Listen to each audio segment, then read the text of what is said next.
Al caer la tarde del 20 de mayo de 1982, los tenientes de navío Guillermo Buencripa y Horacio Talarico se reúnen con el capitán de fragata Oscar Manuel Arce, quien les comunicó que el día siguiente deberían cumplir una misión sobre San Carlos.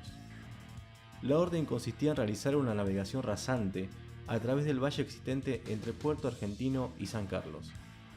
A las 10:04, Cripa recibió la autorización de la torre de control e inició la corrida de despegue.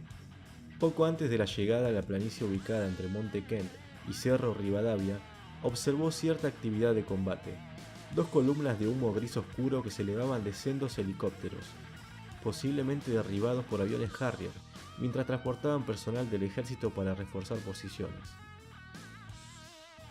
Cuando planificó la misión, Cripa había tomado como punto de referencia el valle del río San Carlos, pero al acercarse allí se encontró con una espesa capa de niebla, que con el efecto de los rayos del sol provocaba una serie de reflejos que no le permitieron una buena visión, por lo que decidió cambiar la dirección de ataque.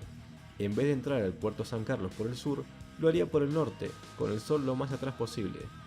De todos modos, la flota británica estará en mar abierto, con el peor de los casos, en la boca del estrecho. En ese momento, Cripa se topó con un helicóptero Sea Lynx británico, que se encontraba en posición estacionaria a 1000 pies del agua. Estaba aparentemente haciendo detección aérea temprana. Instintivamente, se preparó para atacarlo. Acomodó su Air Machi y cuando estaba a punto de gatillar, vio un buque que estaba en las lenguas de agua que va hacia el puesto de la estancia San Carlos. En escasas décimas de segundo, tuvo que decidirse. El helicóptero no lo había visto y era difícil que lo atacara. En cambio, el buque, además de ser una mejor presa, sí lo atacaría. «Me tiro al buque, no es tu destino», pensó refiriéndose al piloto del helicóptero, y giró bruscamente a la izquierda para entrar en la picada final de ataque. Nuevamente acomodó el avión, tomó puntería y apretó el gatillo, pero no salió ni un disparo. Apretó para tirar cohetes y nada. Una sensación de amargura e impotencia le hizo pensar: «¡Qué bronca llegar hasta aquí y no poder hacer nada!». Siempre en picada de tiro, se dio cuenta al observar el tablero que había olvidado seleccionar el máster de armamento, cosa que hizo instantáneamente. Sabía que con cañones y cohetes no podía hundir ningún buque, pero estaba en condiciones de anularlo. Podía dañar gravemente los sistemas electrónicos de la nave. Eso y dejar fuera de combate al buque era lo mismo. Ya estaba casi encima del barco, trató de apuntar al puente de comando y a las antenas, hizo los disparos y levantó la trompa de su avión ante la proximidad de la nave, a lo que cruzó por la popa para volver a pegarse al agua y comenzar las maniobras bruscas de zigzagueo. En ese momento, comenzaron a tirarle con cañones desde un transporte que se encontraba a su izquierda. Al mirar hacia ese buque, vio el fogonazo y el humo característicos que se produce cuando se dispara un misil, y de inmediato la estela brillante que iba dejando el proyectil a medida que se aproximaba al avión. Para impedir que le tiraran, recurrió a un arriesgado procedimiento, el cual consistía en meterse entre medio de los buques. De este modo, dejarían de tirar ante el peligro de impactarse entre ellos. En efecto, los ingleses cesaron el fuego momentáneamente, pero volvieron a dispararle una vez que su avión se alejó. Se había metido en la boca del lobo, volando a plena potencia y esquivando como podía tanto a los buques como a las esquirlas que se iban formando a su alrededor. Enfiló hacia Punta Federal con la esperanza de alejarse de las unidades inglesas, pero se equivocó al saltar un cerro. En lugar de esconderse, se encontró de golpe con más barcos, ubicados a su derecha, próximos a la bahía Ruiz Puente. Repuesto de la sorpresa, giró bordeando un cerro, en el momento en que las naves comenzaron a tirarle con artillería. Al pasar el cerro se planchó sobre el piso de un amplio valle que está antes de llegar a Puerto Sussex. En ese instante un pensamiento se cruzó por su mente.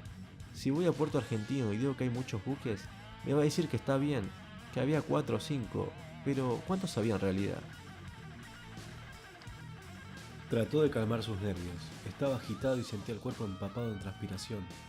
Se había salvado del fuego de los buques, pero era posible que una pack de Harrier ya estuviera dirigiéndose al lugar para interceptarlo. «Me juego una vez más», pensó en voz alta, y elevándose un poco hizo un suave giro hacia la izquierda, regresando hacia el río San Carlos. Su intención era contar, identificar y ubicar a cada una de las unidades británicas en la carta que llevaba en la rodilla derecha. Y así lo hizo. Eran nada menos que 14 buques, una cifra que no estaba en sus cálculos ni en los de nadie. Era un disparate concebir la presencia de esa cantidad de naves en una zona tan restringida. Como se estaba acercando demasiado, volvió a girar esta vez hacia el sur. Listo, ahora a casa, se dijo a sí mismo y puso rumbo hacia Puerto Argentino. Fue entonces cuando se presentó otro problema. En el prevuelo, había buscado referencias que le ayudaran en su navegación y le evitaran tener que diferenciarlas en el momento, desviando su atención. Pero al haber cambiado su navegación por mala meteorología, perdió esos puntos geográficos de referencia que le permitirían guiarse para el regreso. De acuerdo con la nueva ruta que debía seguir, se veía obligado a pasar por Puerto Darwin, donde había fuerzas propias que desconocían la existencia de la misión. Lo más probable es que le tiraran y tal vez lo derribaran. El peligro existía y era consciente de ello. Tenía solo una alternativa: pegarse todo lo más posible al piso, volar sobre el sector sur y rogar que no lo derribaran. Afortunadamente, sin mayores novedades, llegó a Bahía Agradable y salió al mar. Hasta ese momento había logrado sortear un escollo muy difícil: pasar sobre la artillería propia. Aún no se había comunicado con Puerto Argentino por dos motivos fundamentales. Primero, porque los británicos contaban con elementos como para detectar la emisión de su radio e ir en su búsqueda. Y segundo, porque para emitir debía ascender bastante. Cuando salió al mar, no tenía una idea clara de dónde se encontraba. Según sus cálculos, había dejado la Tierra al sur de la rada Agradable, pero no estaba nada seguro. Ascendió e intentó entonces comunicarse con Puerto Argentino. A las 10:45, Kripa aterrizó en Puerto Argentino. Cuando el Armachi se estacionó en una costa de la pista, el capitán Arce se acercó a la máquina. Kripa había comenzado a bajar por la escalerilla. En su cara se reflejaba toda la tensión del momento vivido. ¿Así que están ahí?, le preguntó Arce. Sí, señor, tienen todo tipo de barcos. Nunca pensé que los iba a encontrar en ese lugar y en esa cantidad. Alcancé a atacar una fragata. Vi el impacto de cañones, pero desconozco qué efecto tuvieron los cohetes. Kripa, vamos a la central de operaciones, así nos informa en detalle, dijo Arce mientras apuraba el paso. La información aportada por el teniente Kripa fue de fundamental importancia para las acciones futuras emprendidas contra las fuerzas británicas. Ese mismo día, hora después del vuelo sobre San Carlos, aviones de la segunda escuadrilla aeronaval de caza y ataque de la Fuerza Aérea incursionaron exitosamente sobre los buques enemigos. Owen Kripa se retiró con el grado de teniente de navío, aviador naval.